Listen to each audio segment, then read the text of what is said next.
Hola, ¿cómo están? Bienvenidos a una nueva visión semanal de los mercados internacionales en donde estaremos hablando del comportamiento de las bolsas, qué podemos esperar y algunas preguntas y respuestas. Pero los invitamos nuevamente a un webinar online 100% gratuito, en esta oportunidad con nuestro querido Tomás Casanegra, que el martes 1 de julio a las 6 de la tarde estaremos hablando sobre acciones chilenas como es habitual y sobre proyecciones y planificación financiera para el segundo semestre del 2025. Abajito está el link en la descripción, así que aprovechen este webinar 100% gratuito. La semana que dejamos atrás fue de estabilidad para las bolsas norteamericanas. El Dow Jones sube un 0,1, al igual que el Nasdaq, y el S&P 500 cae un 0,1%. Así que todo bastante tranquilo a pesar de lo que vivimos el fin de semana con este ataque de Estados Unidos a Irán. Las bolsas la semana pasada se mantuvieron bastante tranquilas. El índice VIX cae de hecho un 2,7%, el Bitcoin también cae un 1,6%, el petróleo WTI sigue avanzando, evidentemente por todo lo que está ocurriendo en Medio Oriente. El oro corrige un 2% y el cobre prácticamente plano, subiendo un 0,4%. Por ende, el tablero está bastante mixto. Tenemos algunas acciones con caídas relevantes como Google, que cae un poquito más de un 5%. Dentro de las magníficas 7 tenemos a algunas empresas de servicios financieros como Visa y Mastercard cayendo de manera importante. Y por otro lado tenemos en el sector de energía algunas alzas relevantes como ExxonMobil y Chevron. Pero sin lugar a dudas lo que está hoy día marcando la pauta en los mercados es el conflicto entre Israel e Irán y ahora evidentemente se suma Estados Unidos con un ataque muy específico a algunos centros nucleares de Irán y que al parecer fue con bastante efectividad. Todo esto abre la posibilidad a que el conflicto aumente, a que esta situación sea cada vez más riesgosa para el mundo y por lo tanto siempre es importante ver cuál es el impacto real que tiene todo esto en los activos financieros. Y en ese sentido, tanto el fin de semana anterior como este, tuvimos repercusiones en los medios, en las redes sociales que hablan de una situación muy compleja, que evidentemente es así, pero lo que creo siempre es relevante es analizar cuál es el comportamiento de los instrumentos financieros porque ahí está todo resumido, todas las expectativas y todo lo que el mundo está pensando en, materializado en dinero de los activos financieros de lo que puede ocurrir acá. Y en ese sentido, prácticamente el petróleo nuevamente, después de este fin de semana, aumenta, pero aumenta de una manera muy gradual. En la apertura del día domingo aproximadamente el petróleo subiendo un 2%, lo cual es bastante menor respecto a lo que se pensaba el fin de semana, específicamente porque Irán pretende bloquear el paso de Hormuz, por el cual se traslada bastante petróleo, pero al parecer ni eso está afectando mucho al petróleo. Y creo que a partir de lo que podamos observar en ciertos instrumentos financieros, en este caso como el petróleo, creo que lo que ha estado haciendo Israel y Estados Unidos está teniendo poca respuesta por parte de Irán y por lo tanto hay bastante control de la situación.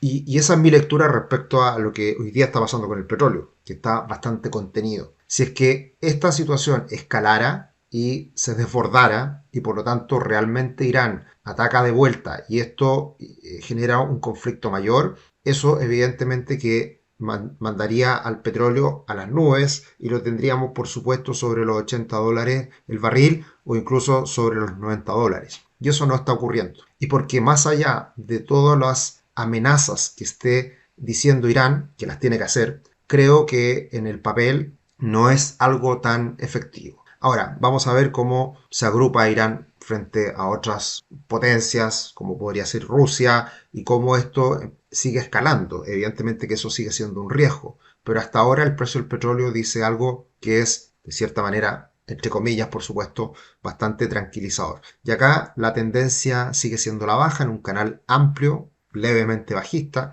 y por lo tanto creo que acá podemos ver materializado todas las expectativas que existen en el mercado respecto a este conflicto bélico. Y mirándolo desde el punto de vista de la bolsa norteamericana, también la bolsa prácticamente sigue sin grandes variaciones, ya lleva un par de semanas con muy poca volatilidad y muy cerca de máximos históricos, lo cual también da cuenta de que esta situación es difícil que se desborde y también tiene mucha mucha relación con que el precio del petróleo no aumente mucho más, porque sabemos que si aumenta el precio del petróleo, eso puede generar presiones inflacionarias y eso evidentemente que puede impactar el precio de la acción. Así que hasta ahora por lo menos todo bastante contenido y no ha escalado traspasándose esto a los activos financieros, que es para nosotros uno de los aspectos más relevantes que hay que monitorear. Ahora, volviendo a lo que fue la semana pasada en cuanto a noticias, tuvimos ventas minoristas que descienden, que caen más de las expectativas, eso da cuenta de que hay un cierto enfriamiento en el consumo norteamericano, y también tuvimos la decisión de tasas por parte de la Fed,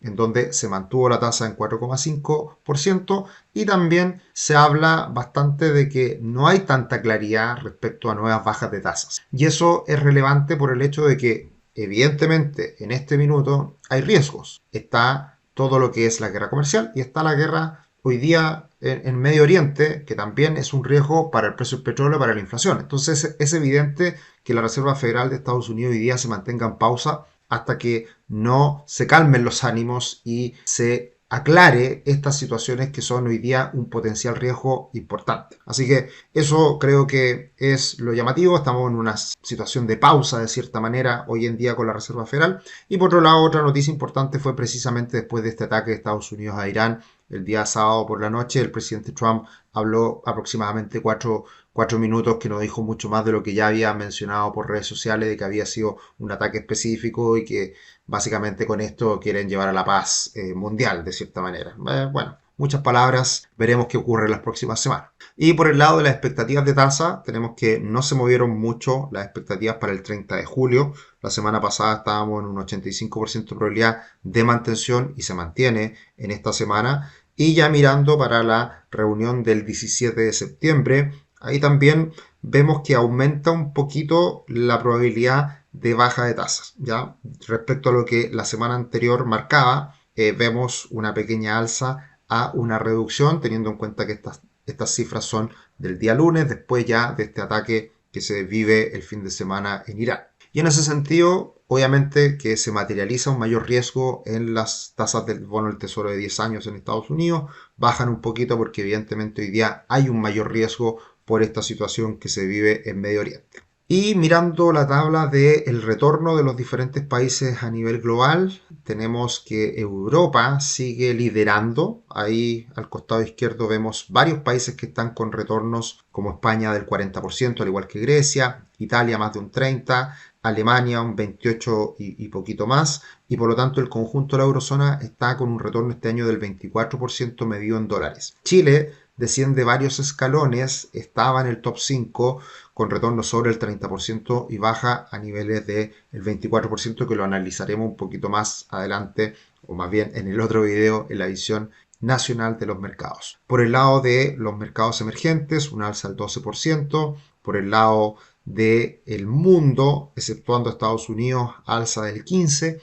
Y a Estados Unidos subiendo solamente un 2,2%, que este año es el que queda atrás y que está restando de cierta manera al conjunto de los mercados a nivel global. Agenda una reunión de diagnóstico gratuita. El link está acá abajito en la descripción. Te podemos ayudar en todo lo que tiene que ver con tus finanzas personales, inversiones, planificación y por lo tanto, si quieres un compañero que esté ahí de ahora en adelante ayudándote en ordenar tus finanzas personales, agenda una reunión de diagnóstico, es absolutamente gratuita, sin compromiso y podrás saber más de lo que hacemos en Patreon. ¿Qué se espera para la semana que viene? Los PMI Flash de diferentes partes del mundo son datos que hay que estar mirando siempre porque anticipan un poquito lo que viene de cara al futuro, y yo diría que los dos datos más importantes en la semana que viene, más bien no son datos, es cuando testifica Jerome Powell ante el Congreso de Estados Unidos, que va a ser importante quizás toda esta retórica de Donald Trump de que tiene que bajar las tasas. Probablemente algunos congresistas